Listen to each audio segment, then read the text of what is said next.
Leitura Bíblica Anual 2022, dia 79, 13 de abril, segunda-feira. Jó, capítulo 1. Havia um homem na terra de Uz, cujo nome era Jó. Este homem era íntegro e reto, temia Deus e se desviava do mal. Nasceram-lhe 7 filhos e 3 filhas. Tinha 7.000 ovelhas, 3.000 camelos, 500 juntas de bois e 500 jumentas. Também tinha muitíssima gente a seu serviço, de maneira que este homem era o maior de todos os do Oriente.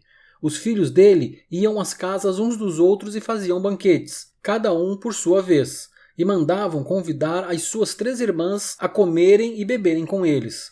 Quando se encerrava um ciclo de banquetes, Jó chamava os seus filhos e os santificava, levantava-se de madrugada e oferecia holocaustos segundo o número de todos eles. Pois Jó pensava assim: talvez os meus filhos tenham pecado e blasfemado contra Deus em seu coração. Jó fazia isso continuamente. Num dia em que os filhos de Deus vieram apresentar-se diante do Senhor, veio também Satanás entre eles. Então o Senhor perguntou a Satanás: de onde você vem?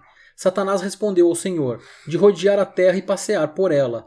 E o Senhor disse a Satanás: você reparou no meu servo Jó? Não há ninguém como ele na terra. Ele é um homem íntegro e reto, que teme a Deus e se desvia do mal. Então Satanás respondeu ao Senhor: será que é sem motivo que Jó teme a Deus? Não é verdade que tu mesmo puseste uma cerca ao redor dele, da sua casa e de tudo que ele tem?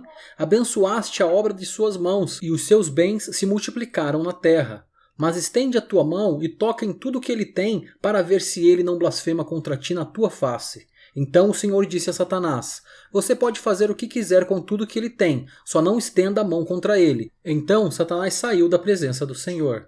Um dia, quando os filhos e as filhas de Jó comiam e bebiam vinho na casa do irmão mais velho, veio um mensageiro a Jó e lhe disse: os bois estavam lavrando e as jumentas estavam pastando junto a eles. De repente, os sabeus atacaram e levaram tudo. Mataram os servos a fio da espada. Só eu consegui escapar para trazer a notícia.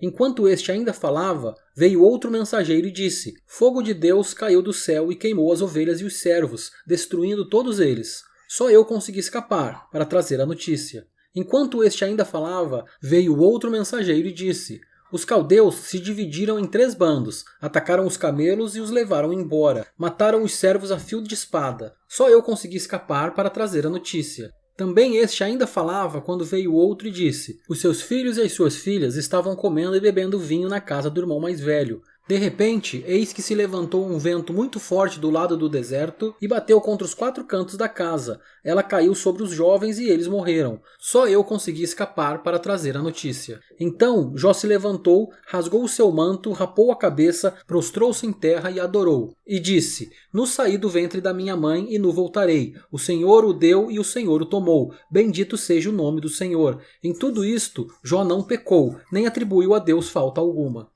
Jó, capítulo 2. Num dia em que os filhos de Deus vieram apresentar-se diante do Senhor, veio também Satanás entre eles apresentar-se diante do Senhor. Então o Senhor perguntou a Satanás: de onde você vem? Satanás respondeu ao Senhor: de rodear a terra e passear por ela. E o Senhor disse a Satanás: você reparou no meu servo Jó? Não há ninguém como ele na terra. Ele é um homem íntegro e reto, que teme a Deus e se desvia do mal. Ele ainda conserva sua integridade, embora você me incitasse contra ele, para destruí-lo sem motivo. Então Satanás respondeu ao Senhor: pele por pele, um homem é capaz de dar tudo o que tem pela sua vida. Mas estende a tua mão e toca nos ossos e na carne dele, para ver se ele não blasfema contra ti na tua face. Então o Senhor disse a Satanás: você pode fazer com ele o que quiser, mas poupe-lhe a vida. Então Satanás saiu da presença do Senhor e feriu Jó com tumores malignos, desde a planta do pé até o alto da cabeça. Jó, sentado em cinza, pegou um caco de barro para com ele raspar as feridas. Então a mulher dele disse: você ainda conserva a sua integridade? Amaldiçoe a Deus e morra. Mas Jó respondeu: você fala como uma doida. Temos recebido de Deus o bem, por que não receberíamos também o mal? Em tudo isto, Jó não pecou com os seus lábios.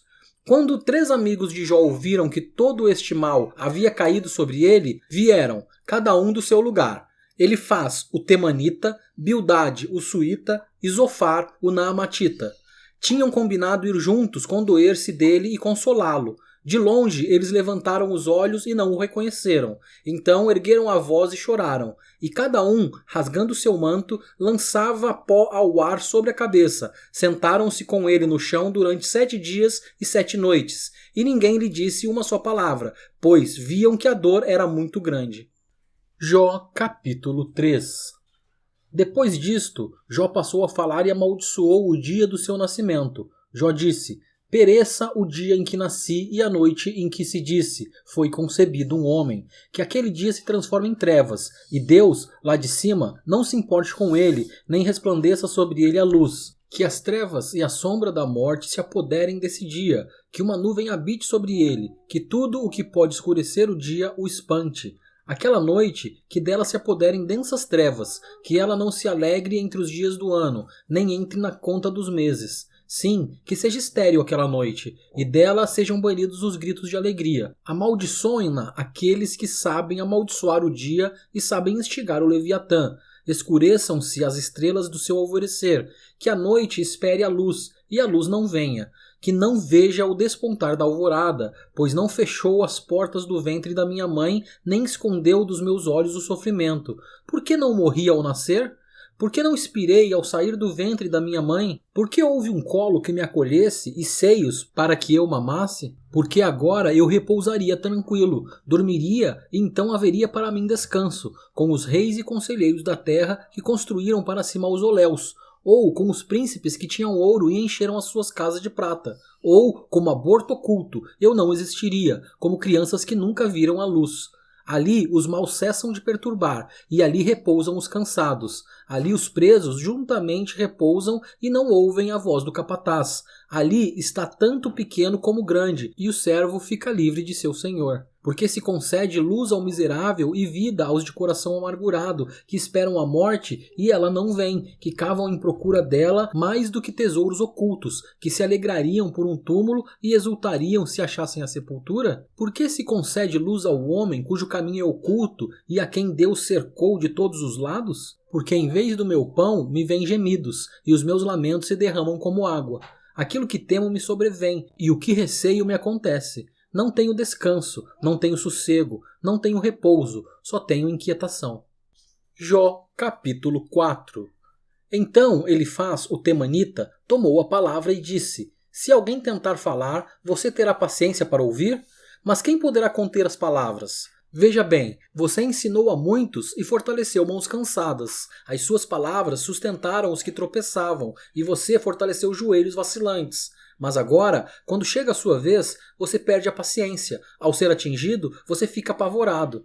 Você não tem confiança no seu temor a Deus? Não tem esperança na integridade dos seus caminhos? Pense bem, será que algum inocente já chegou a perecer? E onde os retos foram destruídos? Segundo eu tenho visto, os que lavram a iniquidade e semeiam o mal, isso mesmo eles colhem. Com o hálito de Deus perecem, e com o sopro da sua ira são consumidos. Cessa o bramido do leão e a voz do leão feroz, e os dentes dos leõezinhos são quebrados. O leão morre porque não há presa, e os filhos da leoa andam dispersos. Pode um mortal ser justo diante de Deus? Uma palavra me foi trazida em segredo, e os meus ouvidos perceberam um sussurro dela. Entre pensamentos de visões noturnas, quando o sono profundo cai sobre as pessoas, sobrevieram-me o espanto e o tremor, e todos os meus ossos estremeceram. Então um espírito passou por diante de mim, e se arrepiaram os cabelos do meu corpo. Ele parou, mas não reconhecia sua aparência. Um vulto estava diante dos meus olhos. Houve silêncio e ouvi uma voz. Pode um mortal ser justo diante de Deus? Pode alguém ser puro diante do seu Criador? Eis que Deus não confia nos seus servos e aos seus anjos atribui imperfeições, quanto mais aqueles que habitam em casas de barro, cujo fundamento está no pó e que são esmagados como a traça. Nascem de manhã e à tarde são destruídos, perecem para sempre, sem que ninguém se importe com isso. Se o fio da vida lhes é cortado, morrem e não alcançam a sabedoria. Jó, capítulo 5. Grite agora, para ver se há quem responda. E para qual dos santos anjos você se voltará? Porque a ira mata o insensato, e a inveja destrói o tolo. Eu mesmo vi o insensato lançar raízes, mas logo declarei maldita a sua habitação. Os filhos dele estão longe do socorro, são oprimidos nos tribunais, e não há quem os livre. A sua colheita o faminto a devora, arrebatando até o que se encontra no meio de espinhos, e o sedento suga os seus bens. Porque a aflição não vem do pó e o sofrimento não brota do chão, mas o ser humano nasce para o sofrimento, como as faíscas das brasas voam para cima. Quanto a mim, eu buscaria a Deus e a Ele entregaria a minha causa. Deus faz coisas grandes e insondáveis, maravilhas que não se podem enumerar.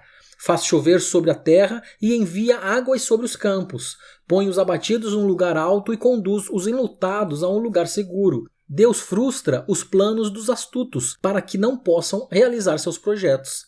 Ele apanha os sábios na própria astúcia deles, e o conselho dos que tramam não chega a vingar. De dia, eles encontram as trevas, e ao meio-dia andam tateando como se fosse noite. Porém, Deus salva da espada que lhes sai da boca, salva os necessitados das mãos dos poderosos. Assim, há esperança para os pobres, e a iniquidade tapa a sua própria boca. Bem-aventurado é aquele a quem Deus disciplina. Portanto, não despreze a disciplina do Todo-Poderoso, porque ele faz a ferida e ele mesmo a faz sarar. Ele fere e as suas mãos curam. De 6 angústias ele o livrará, e na 7ª o mal não tocará em você. Na fome ele livrará você da morte, na guerra do poder da espada. Você estará abrigado do açoite da língua, e quando vier a destruição, não ficará com medo. Da destruição e da fome você dará risada, e dos animais da terra não terá medo. Porque com as pedras do campo você fará aliança, e os animais selvagens viverão em paz com você. Saberá que a sua tenda está em paz, percorrerá as suas posses e não achará falta de nada. Saberá que a sua descendência se multiplicará, e que a sua posteridade será como a erva da terra. Em robusta velhice, você descerá à sepultura, como se recolhe o feixe de trigo no tempo certo. Veja bem, isto é o que investigamos e assim é. Ouça e medite nisso para o seu bem.